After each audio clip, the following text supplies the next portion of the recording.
Hi everyone, welcome to the latest episode of the EFL Magazine Business Podcast. This is episode 19 of season 3. Today's guest is Alex Asher. Alex is the CEO of LearnCube. Originally from New Zealand and now living in London, Alex has successfully steered LearnCube to the successful company it is today. We chat about Alex's life as an entrepreneur. In the chat, he reflects on an initial business failure and the lessons he has learned from the experience. We also cover the important skills you need to master to succeed in business and the history and future of LearnCube. I hope you enjoyed the podcast. So you have a thriving ELT business and are looking to understand how to scale. Maybe you're just starting out on your entrepreneurial journey and you need to get absolute clarity in what you do and how it helps others so that you can live the life you want. Regardless of where you are on your entrepreneurial journey, you will need support, accountability, and encouragement along the way. So imagine if you could join a mastermind that would give you such support, encouragement, focus, and business knowledge from experts on branding, mindset, and marketing. And so much more. And all for less than $50 per month. Why not book a call with me today so you can start taking actions on your goals? Free month on us. No strings attached. Go to the show notes. Hey everyone, buckle up for a new episode of the EFL Magazine Business Podcast, the one and only podcast made to help you launch your business or take your existing business to a level of success you could never have imagined. Whether you're a school owner, freelancer, publisher, or other entrepreneur, you're sure to pick up lots of actionable advice when you listen to the EFL Magazine Business Podcast. Remember to visit eflmagazine.com for great articles and features. Without further ado, here's your host, the founder of EFL Magazine, Philip Pound.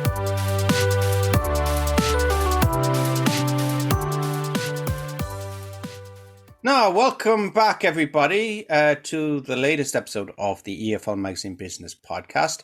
And today I'm delighted to have Alex Asher, and Alex is the CEO of LearnCube. Good morning, good afternoon, good evening, Alex. How are you today? Excellent, thanks. Great to be here, Philip. And as I mentioned before we came on air there, it's a lovely day in London. It sure is. So if you don't get it, my accent is actually a New Zealander. So I'm a New Zealander based in London and have been so for the last 3 years.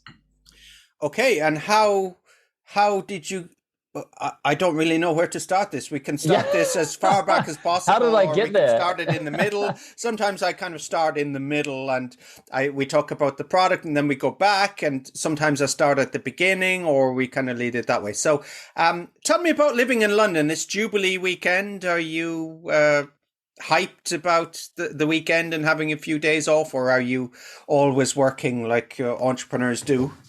I have to say I'm falling into the latter category, business as usual today.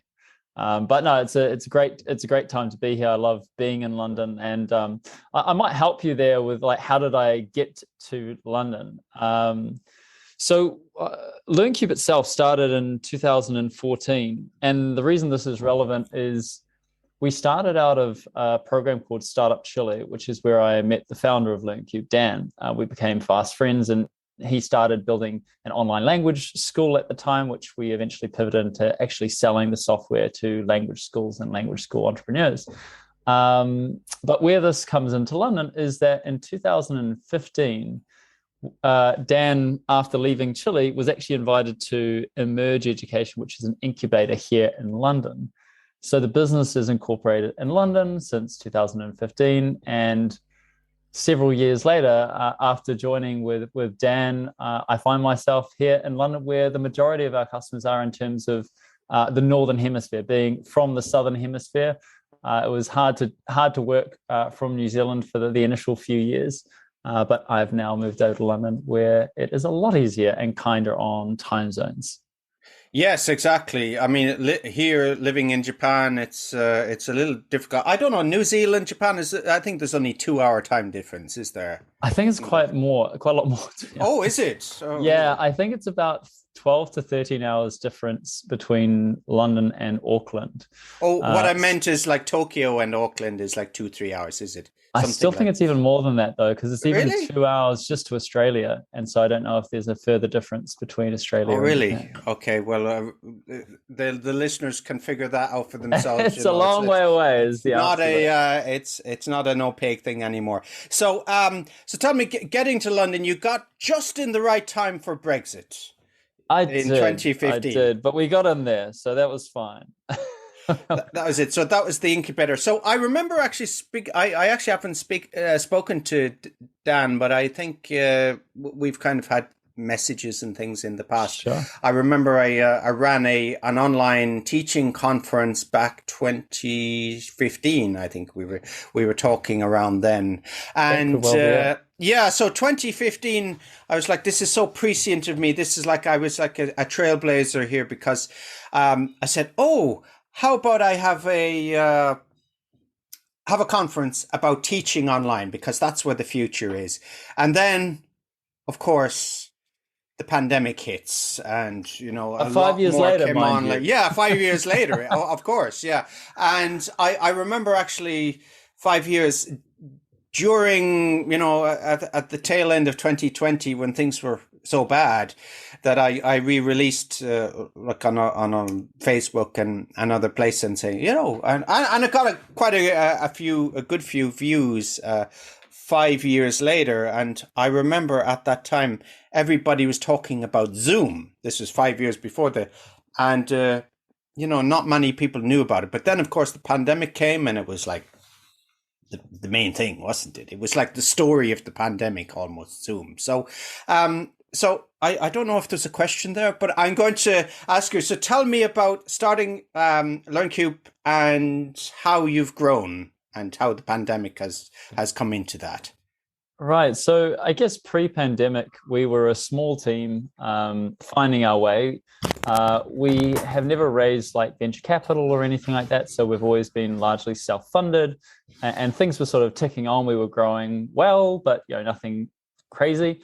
And then we do get to February 2020, and as the rest of the world suddenly figures out that, hey, online teaching and tutoring, this is a thing we need to suddenly figure out. And so we were definitely well positioned at that time. We had two main products, which is our virtual classroom. And the way to describe that is, I guess, if people are familiar with video conferencing, just imagine it with an integrated, embedded whiteboard with your content library all there, being able to drag and drop files, being able to load past classes, reload whiteboards, provide continuity, save notes, all the kind of things that you would really hope in that sort of classroom environment. And then we have an all-in-one solution called our online school, which does everything that gets people into that class. So the management, scheduling, reporting, user management, those things. And the reason I kind of bring that up is we were kind of well positioned for February, March 2020. And we went from doing, I think, around about 1 million minutes of education, which is the measure that we track, where our goal is to get to 1 billion minutes in the next 2 years. But we went from about 1 million minutes a month to about 20 million minutes a month in about a month. So it was a really crazy time for us in that initial stage. And it's been really interesting to kind of watch a lot of people that suddenly had to figure it out and kind of helping them. And then also the people we were already helping, how they kind of fared, being a bit more prepared for what was at stake. So I can talk any of those lines, but there was definitely some interesting stories that came out of that, this emergence of online teaching through the COVID pandemic. So 20-fold increase. Wow, that was that was stunning. So I hope it's not similar to the Netflix story. There's like massive success and then like that. I hope return to normal is not affecting you too much, that you're able to maintain that level in some way. Well, we're definitely not maintaining a 20-fold increase, which is, thank God, for all of us. Otherwise, I would be definitely holding on to our fingers. But no, we're going still very well. And I think this is a more interesting story for our listeners today is, what is happening with online tutoring and teaching? Is this remaining? Is this going down? And maybe I can provide some sort of help and insight, which I like to do. since we do have a lot of exposure to language schools and tutoring businesses around the world. Okay, absolutely. But I want to talk a little bit more about you first, Alex, and how you got into this, because this is, entrepreneurial lesson in itself, isn't it? So, what your background was? Were you interested in language teaching, language learning, and how the idea came about? Sure. So there's two sort of different stems of that. One is the entrepreneurship aspect, and one is the LearnCube story. I'll start with the entrepreneurship umbrella. So to answer your question, I definitely was very interested in entrepreneurship pretty much since I think 16 was the earliest I remember being like, that was my decision point. I definitely want to be starting and building my own business. And that was a really important driver for me early on. For that reason, I did my degrees, and then I ended up getting a sales job because I felt that was actually one of the most important skills you can learn, is actually how to sell. I had a really enjoyable experience selling merino clothing for a number of years, and then felt stable enough to pack that in and start on my own venture. And I think if you're an entrepreneur listening to this, and I don't think this will be too dissimilar, I thought I was leaving my job to start the next billion-dollar business. Which wasn't LearnCube at the time, but I thought very, very strongly about how great my idea was and how this was going to transform the world. Long story short is it probably took me, I have a number of failed ventures before eventually joining back with my good friend Dan O'Reilly, where he had also had a number of his own roller coaster before that, but founded LearnCube, and I joined him in 2017. And to answer the second part of your question about why LearnCube, why languages, what's my story? Well, the good thing is I also have a very strong background in language learning. So my grandfather and grandmother were respective teachers of German and French. I'd really grown up learning German at high school. I spent my fourth year learning, doing my university degree in Chile, Santiago in Chile, for my fourth year.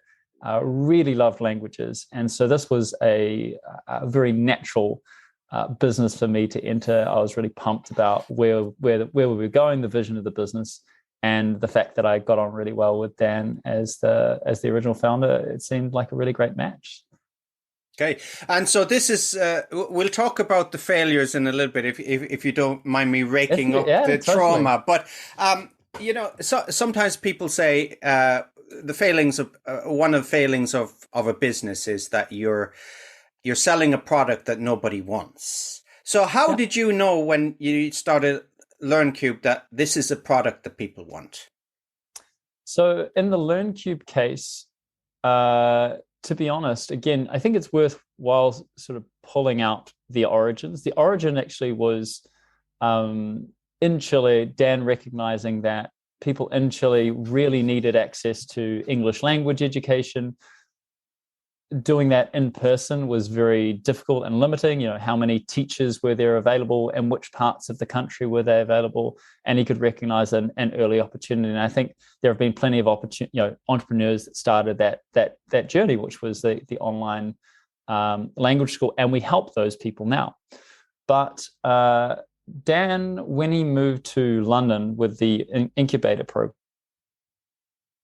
to freshen up his version from delivering the language service to delivering the technology to other schools.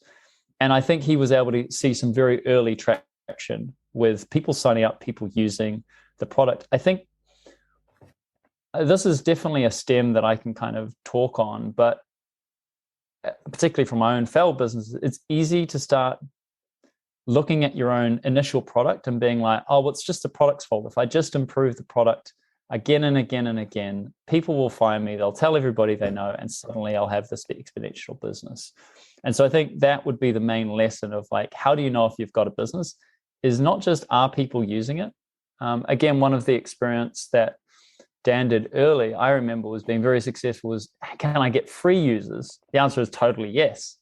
Get people to pay. That is the critical question. I think if you can't get people to pay and pay, in a really kind of an energetic way rather than like you pulling teeth, then that you need to work on the business more so than even the product, because it's really about understanding the pain points.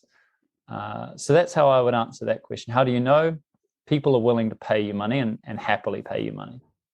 Okay, so very good. We can all launch businesses that make no money. That's no problem. I'm a past expert in that. So so tell me about the failures that you had and where you went wrong, you think, or what you learned. So I'll use some of my own personal learnings, just because they were a lot more like clear and present. Like, obviously LearnCube, we're actually really happy with how things are going, and I think there's probably less to drill in there.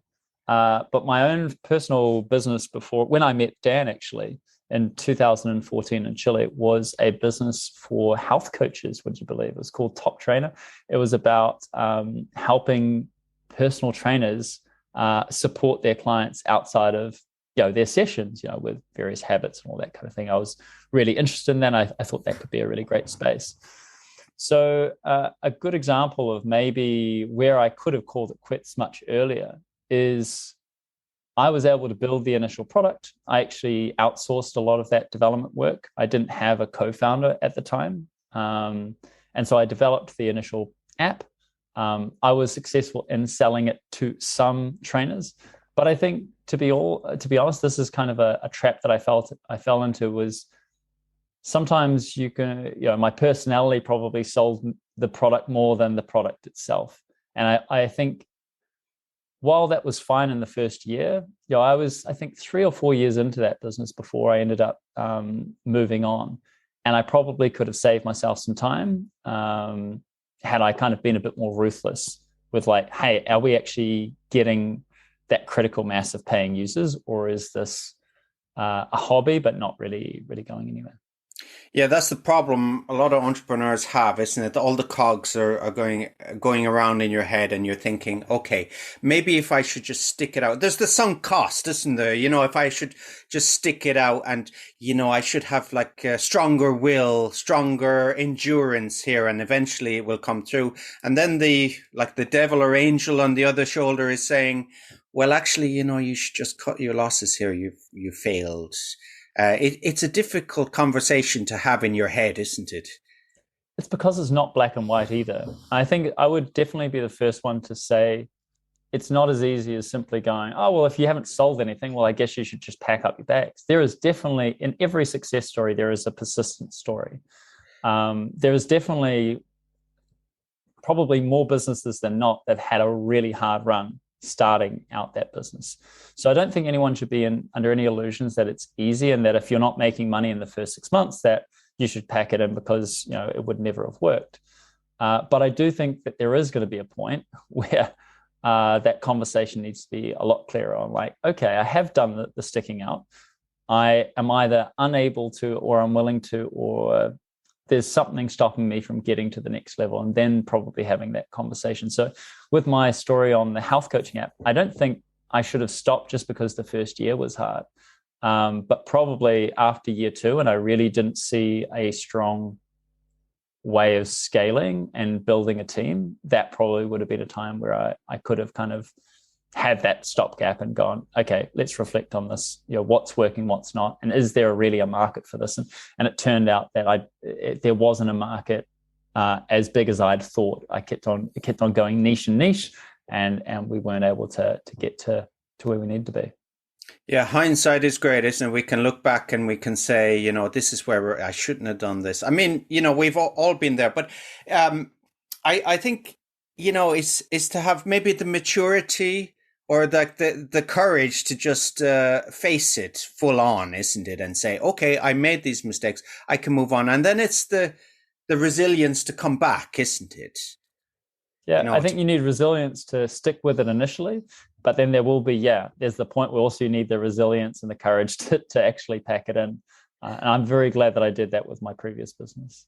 Yeah, and starting over. I mean, this is something I've been thinking about over the past couple of weeks. I've been kind of pivoting and starting over and going back to basics. Sometimes it's not easy. sometimes it's not easy on both parts, right? It's hard to stay with it and hard to start again. I guess one of the things I would reflect on though was I felt a great sense of relief and excitement when I moved to LearnCube. And so that even if I look back on that, if I'd stuck it out with my previous business, yeah, that was the kind of concern of starting again, but then there was a great sense of relief and the ability to kind of build from scratch again that I got from that new position. So you started with LearnCube, you started getting traction. So it's like, I don't know, like here in Tokyo, I don't know how long it was, but there's a Buster Douglas and Mike Tyson. And, when they say, obviously facing Mike Tyson is a daunting prospect, especially back then. But, he wasn't really at the height of his powers for, reasons that we know. But I think one boxing commentator said about Buster Douglas that he managed to rock, Mike Tyson and, put him down. And he said that there's one thing in boxing is once you start to get courage, you never lose it. Do you feel that was the way maybe with LearnCube, when you started getting traction and all these doubts and failures from the past, there was like, okay, this is it. I'm kind of geared in here. I'm in the zone and we're going to make it work. I want to be truthful here. And I don't know, because I think that a lot of other people think, have had the same experience. And actually, if you've ever read the book, The Hard Thing About Hard Things, again, you can look at otherwise seemingly incredibly successful people that are rocked by doubts. I don't think anybody that has a business has this smooth run where you don't have times that challenge you and make you kind of question, are you the right person for this and the right job? And I've definitely had my sort of ups and downs, even when it's seemingly very up. There are just challenges that pop up. But so that's, I guess, my response to that is just being a bit careful of. There's like a permanent state of courage that you get from getting to that next level. I think there's always a challenge and an exciting. That's part of the journey, right? Is the kind of you get. The thing where you end up reaching, let's say that you've got this amazing goal. Once you get to that goal, there's another goal. Mm-hmm. And so the things, if you were able to be like, hey, well, before I was totally happy with this goal and now I've reached it, that's it. I don't have to think about it anymore. I don't have any more doubts. I don't think that's the case because, the milestones shift, the business shifts, the needs shift. But again, that's part of growing. I think it's a good thing. Exactly. And, new possibilities that you'd never conceived of before, never thought were possible, and things that you've achieved are just every day, aren't they? And you can replicate, you can do it again. So that's it. Yeah. It's about, expanding the mindset, isn't it? And, becoming, Sorry, Alex, you were going to say something there.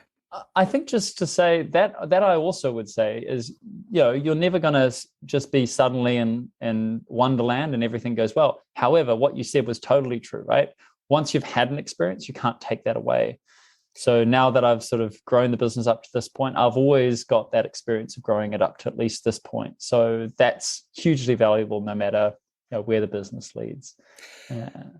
Okay, great. So, and onwards and upwards for LearnCube, we're going to talk a little bit more about how it works and how it can help teachers. But you mentioned a little bit earlier about helping online teachers, and I know, and here's a good point to mention your own podcast, Alex, which is.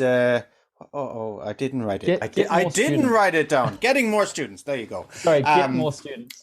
More students. Sorry. So get more students. Tell me a little bit about that podcast. You do that with Herbert, don't you? Herbert Gerzer, previous guest on this podcast. We've been doing a monthly webinar since the start of the pandemic in 2020. And so that monthly that monthly webinar, which is called the Get More Students webinar, and we run that through with LearnCube, but also with Herbert and Kern, who are the co-guests. We have a guest every Kern month. Also, is a previous guest as well. And that's how actually we connected, wasn't it? Because you You put a message, That's was it, or did you send me a Yeah, message, or was it I can't remember how that worked, but we're here anyway. Yes. that's Yeah. it. But because of that initial webinar, again, what we were trying to help was everybody was like, oh my God, we've got this pandemic. What do I do? And so that was to provide particularly some marketing direction for language teachers, but particularly also language owners who already had running businesses, but suddenly having to think about how to turn everything online. And then from that webinar, we turned it into a podcast because Herb and I really enjoyed that experience and felt that we could kind of help in a more frequent way. And so we launched the Get More Students podcast out of that. So we run the two at the moment, but you can find both on getmorestudents.org. Okay, there'll be a link in the show notes anyway, no problem. So how many episodes have you recorded so far? It's like 36. Oh, okay. And we've really enjoyed those conversations. And those conversations are really usually around a central marketing theme. And we try and provide ideas, inspiration, and motivation as well for language and tutoring entrepreneurs to be able to use marketing to grow their business, and why. And probably this comes back to your kind of main tenet is that you know one of the hardest things about any language business is not the delivery of teaching. It is the acquisition of new students and finding enough students that are willing to pay you as well, going back to the original idea, to do that. So yeah, getting more students is probably the number one problem that teachers and entrepreneurs face. And that's one of the areas that we find really interesting about talking about. Okay, so getting students, it says what it is, getting more students. So there's a couple of things I want to talk about. Is number one, the marketing and the marketing advice you can give to online teachers, and number two, the problems you think that online teachers face out there, and kind of common pain points and problems that maybe you can address. Now, this is definitely right up my alley. We have a lot of conversations about this. I think it's important to differentiate between two types of people that might be listening in. One is that you are new to wanting to start your own business, a startup business, let's call it, and or you've done even only a small number of students that you've been working on by yourself, but you're kind of wanting to do it in a more professional way. So that's kind of one tier. And the other tier is like you already have an established business. Potentially, if you were talking to us before, you had an in-person only language business that you wanted to put part of that online, or you were having to go switch completely online. But those are two different conversations. One, the independent teacher, and one, the language school owner. To start off with the first one, the language teacher, a lot of people come to LearnCube for that reason. They're like, I've come from, I don't know, VIP Kid. There were so many people that came out of Chinese based language tutoring companies, and a lot of that failed last year with the regulations. And a lot of people have just been wanting to have their own independent gig. So with those, with that group of people, I think the big problem is they spend a lot of time thinking about how they're going to teach online, but not nearly enough on how they're going to find more students. A lot of independent teachers will have one or two students, or they'll have maybe even say 5 to 10 students. What I notice is the first problem is they're unwilling to think about niching down and finding one particular kind of set of students that they prioritize above all else. Instead, they look at their 10 students and they say, hey, well, I've got 10 different students. I'm not going to niche down because I've got 10. So who would I cut? And so I think that's a real tension that independent teachers struggle with, but I would suggest that's one of the most meaningful choices you can make. And why? Because it's very hard for an independent teacher to stand out without looking for a niche. And also, if you're teaching online, you potentially can help the whole world, but it definitely helps. And I think of two different spectrums. One is you either go very broad in terms of geography. So you go, I'm going to do the whole world, but I'm only going to focus on salespeople in retail, because those are the people that I can kind of build a specific program for. I can talk their language, I can talk their pain points, I can talk their vocab, and I can do it better than anyone else in the world, and also better than any of these other very large businesses that can outcompete me on buying ads, running ads, getting in front of customers in a much more kind of mainstream market. So that's something that I think really should help a lot of independent teachers. The other spectrum, though, is you either go very, very small in terms of your geographic space, and then you go broad in terms of what you offer. So you can be a general tutor and you nail it for your village of 10,000 people, and you do that because you can be everywhere in that village much better than any of the other big players that would otherwise be able to outcompete. So I like to think of those two spectrums with the independent teachers. And I can talk more, if you'd like, on what the conundrum might be for smaller kind of language schools, and I can talk on that. Yeah, please do. And I think if I'll put a link to Herbert's podcast as well. Herbert talks about some of these things as well. And, I did ask him some of these questions about, how to target, where to target. I think it's like number 3 of our Get More Students podcast. It's about choose your niche. And so this is a conversation that Herb and I kind of go into detail about this. Fantastic. So we'll please go there if you want more. Yeah. And please, please go ahead and tell us about, language school owners and getting online and the challenges and opportunities there. So the language teacher, I think, is actually a much easier thing to get off the ground because you're one person. You only theoretically need maybe 20 students, and you can have a viable business. I will very briefly talk about startup schools. So if there is a startup school, often that comes from a teacher like, hey, I don't want to do the teaching. I just want to hire 5 other teachers to do the teaching for me, and I'll manage the business. I think one of the pitfalls, again, that generally people will find is, and we actually try to, we offer this all-in-one solution, but we tend not to push our all-in-one solution to startup businesses that have no students, because they just haven't got enough experience to build their business. In the end, the only thing that will matter for them is if they can get enough students, rather than have they got LearnCube or have they patched together a few systems. Now, when you're a smaller or medium-sized school, online language school, you've already got enough students to manage your 5 or so teachers. In the smaller space, things are going well. I think that is a different conversation. That's when you need to think about, you may need to think again, whether you've just been lucky to get that number of students for those 5 teachers, because that can be the case. Each of those 5 teachers may have, the 5 to 10 students, and that's how the initial seed of customers happens. But then they start hitting kind of major problems with growth. So that's when really understanding, again, what's the niche that you're going to focus on more so than anything else? How can you talk and outcompete any of the other big players in that particular area, because you know the communities, you know the influencers, you know the people that can recommend you. But that's when I think channels and understanding the different channels, and also being a lot more diligent on looking at the data to prove which channels are working to you as well. You do kind of need to gain, level up, I think, at that point. And that's when you might think of technology, but also you'll be thinking particularly about your marketing systems. Exactly. And it's sometimes, what gets measured gets managed, the old adage, isn't it? But some people, they're reluctant maybe to look at the stats, because it might be, I'm looking at failure here.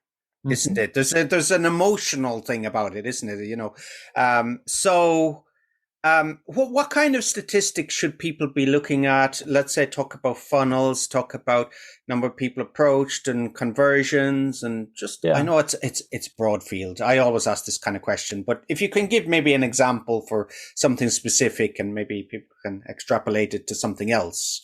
Possibly. Yeah. I think, again, we get exposed to a lot of how small language school owners think. And so often I'm actually very surprised at how few systems they come to us with. Even, maybe they've even got their kind of first 20 to 50 students. And sometimes they're just very good on, I don't know whether it's Facebook or there's some kind of vein that they've been able to plug into, and they've been able to get those initial customers. But when I talk to them, often their website is pretty terrible, or they don't even have one. And that's the main window for a lot of language schools.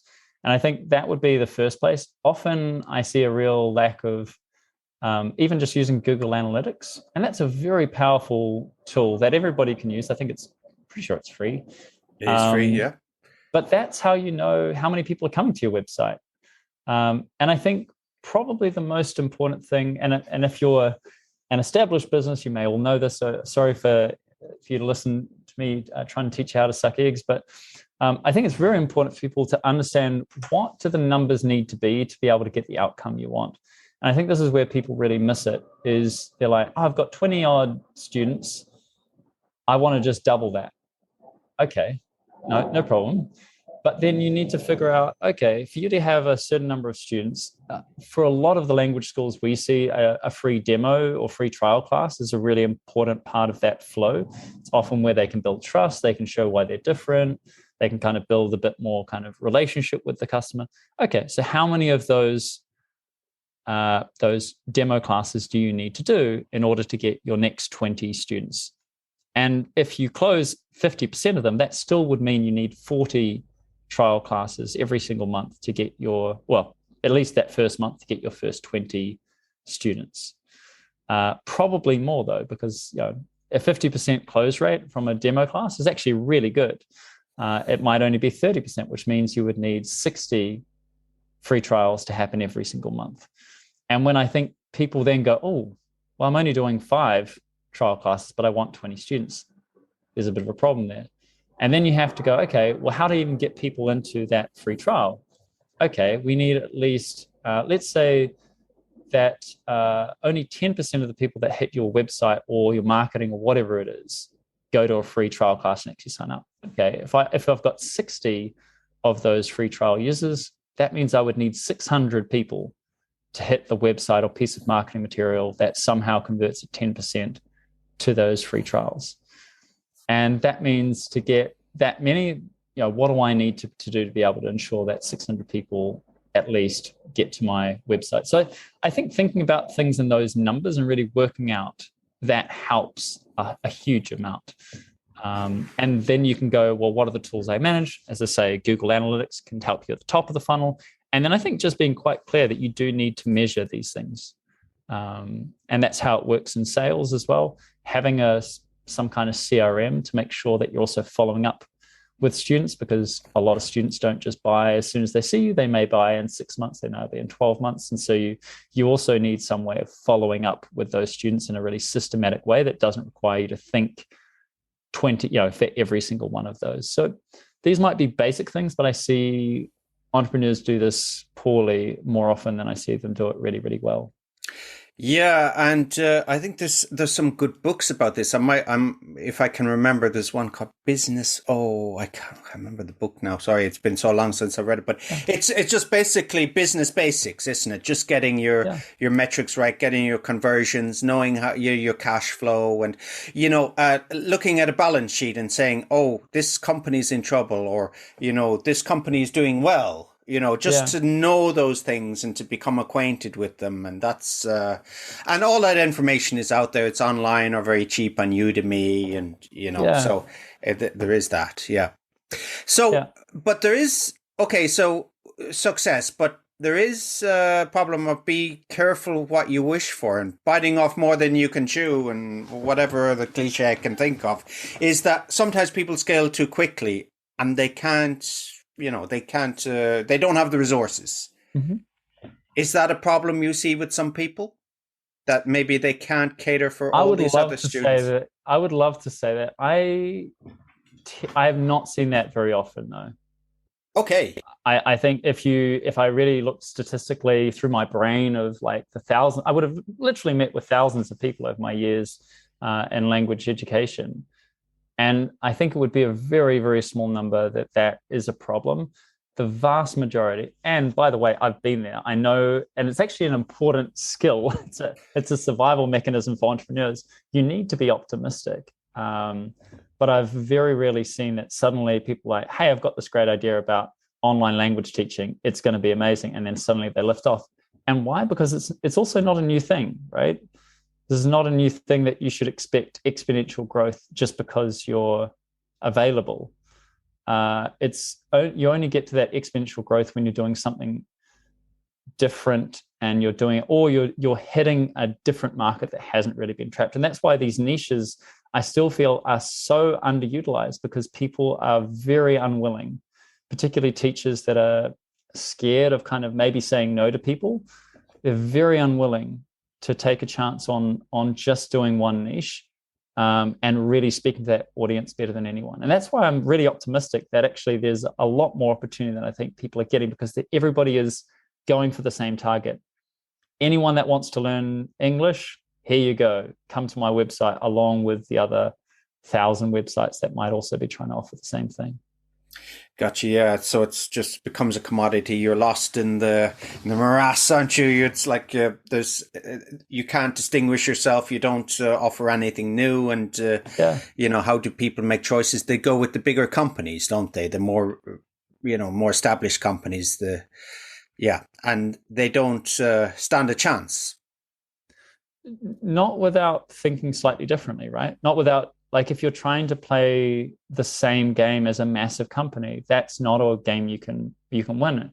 And you just see again and again in life and in business, if you try and play the same game as the biggest company, but with no resources, that just doesn't work out. Like, even the David and Goliath, it was because they were playing a different game. And I think that's how entrepreneurs can also think, is how can you do something? How can you go where the big company doesn't want to go?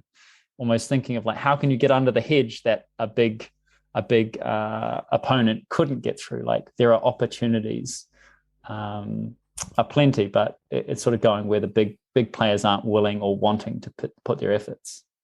Exactly. And for people who, I'm going to plug myself here, for people who are looking to get in the right shape, the mindset and the accountability, the coaching, where to focus, and, start a business that you love, please get in touch with me about the EFL Magazine Business Mastermind, which is taking off. We're taking on new members and already have some success in our early days.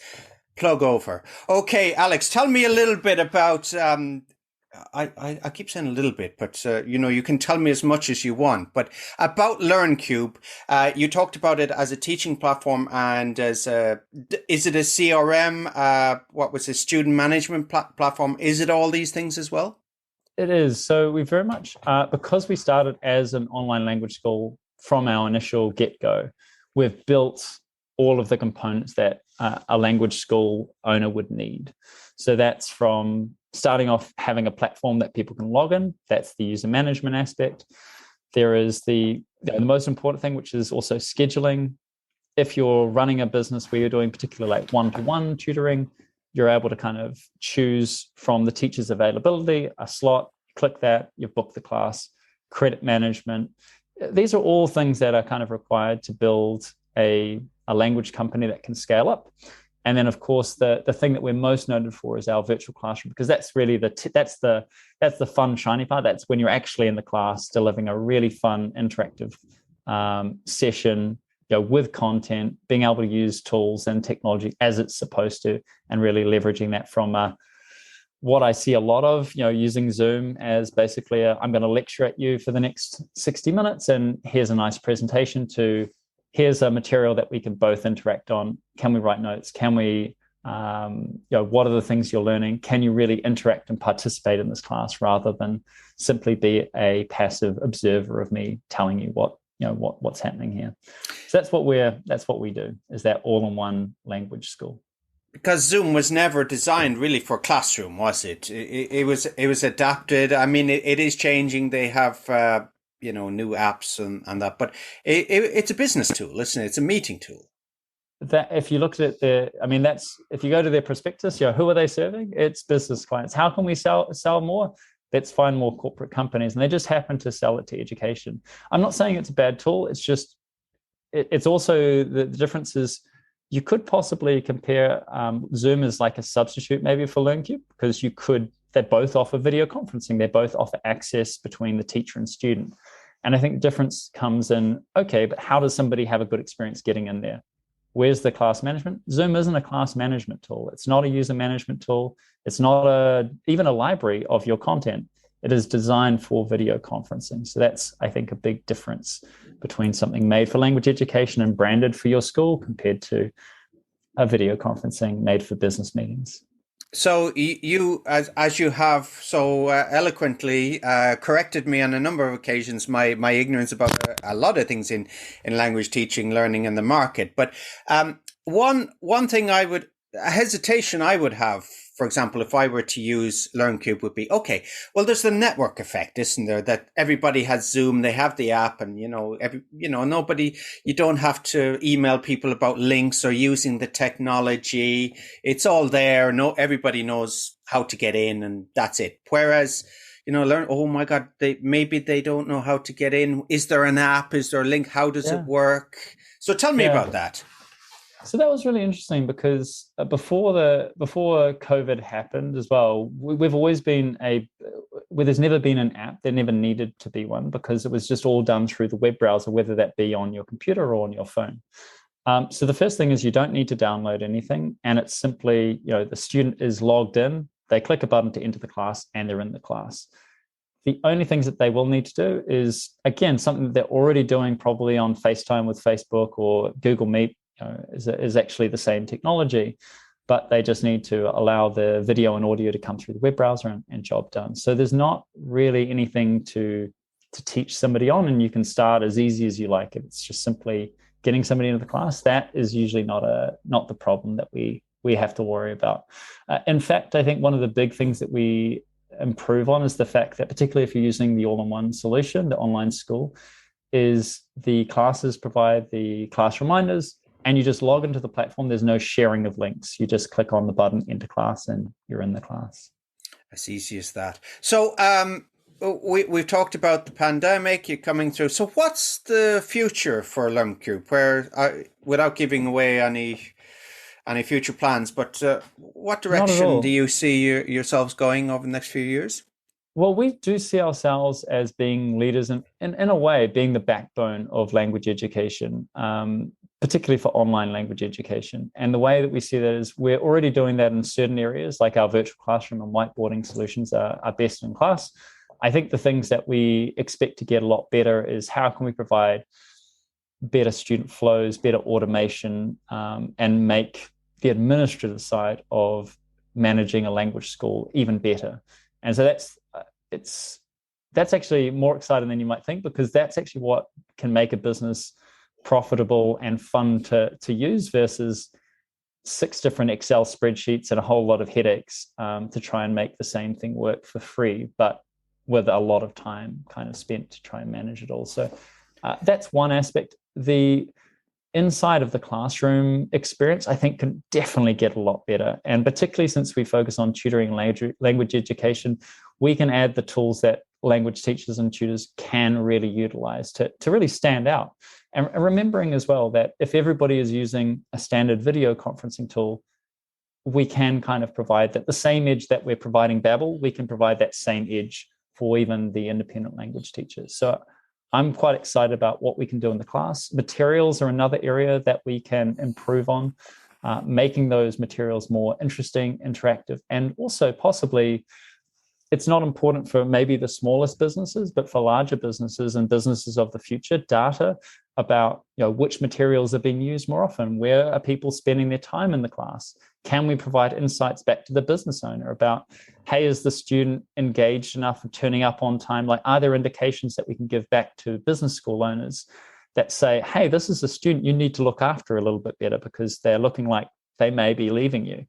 Or materials like, hey, it looks like this material here is fantastic. People are using this every day of the week, but this other material, it's of the same kind, but it's hardly being used at all. Where's the possibility there? So I think there's going to be differing opportunities for different people, but the vision for us is to be almost that backbone, that infrastructure, that one-stop shop for language and tutoring businesses. Okay, it's very interesting what you say is, monitoring students that may, less engaged and may feel like dropping out or, discontinuing their studies. So that is definitely a tool. I mean, it's something similar to in IBM, isn't it? If you work for IBM, they know months in advance if you're going to leave the company. It's just, they're able to measure the emails, when you come in, when you log on, how much your heart is still in working in the job. So something similar to that, is it? Well, I think, first of all, I want to be clear that we're not in the business of trying to get into the dark side of monitoring. But I think, for example, facial expressions and those sorts of things is not an area that we're kind of looking at. But I think definitely in terms of there will be indicators, even things like talk time is something that we already measure and we provide and make it visible to teachers to be able to improve, because the consensus from at least the people we've talked to in language education is if the student isn't talking, I won't say a particular percentage because I think that can also get into an error. Every student is different. But if you're on average always doing 90 or 80% of the talking, I think there is something fundamentally wrong with that language experience, since the number one reason people generally decide to do online teaching is to improve their spoken English. So I think those things are just small glimpses of what is possible, and I think the real positive side of data. Okay, fantastic. And just another thing, Alex, you're hiring at the moment, is that right? For somebody who's listening that may be, a good fit for a company? Yeah, I mean, we are looking also at a new salesperson to join us. Our sales process is very basically it's consultations. We're often meeting with a customer, understanding what their needs are, and then seeing if we're a good fit and if there's a good solution. So we are hiring for a sales position at the moment, and that could actually be quite useful if you have that language teaching background, because you're probably better able to talk with our customers too. Fantastic. And Alex, so we connected on LinkedIn. So you're obviously there, but where else are you? You're on all the usual. I would say actually the best places for people to join us, and particularly in a much more meaningful engagement, would be through Get More Students community. That's at www.getmorestudents.org, where you can sign up, and there's a community there, and myself and Willem get engaged about trying to help new businesses. If you're a larger business, LinkedIn is one way to find me. Our website, definitely try out LearnCube for free. It's www.learncube.com. And that's another way that you can get an experience. And I really hope that maybe through our Get More Students podcast, webinars, the community, we can keep this conversation alive. Absolutely. And on that high point, Alex, thanks again. Appreciate it. Thank you so much for that, Philip. Thanks for listening to the EFL Magazine Business Podcast with Philip Pound. For more great advice and resources, check out eflmagazine.com. If you found this podcast helpful, be sure to subscribe so you never miss an episode. See you next time.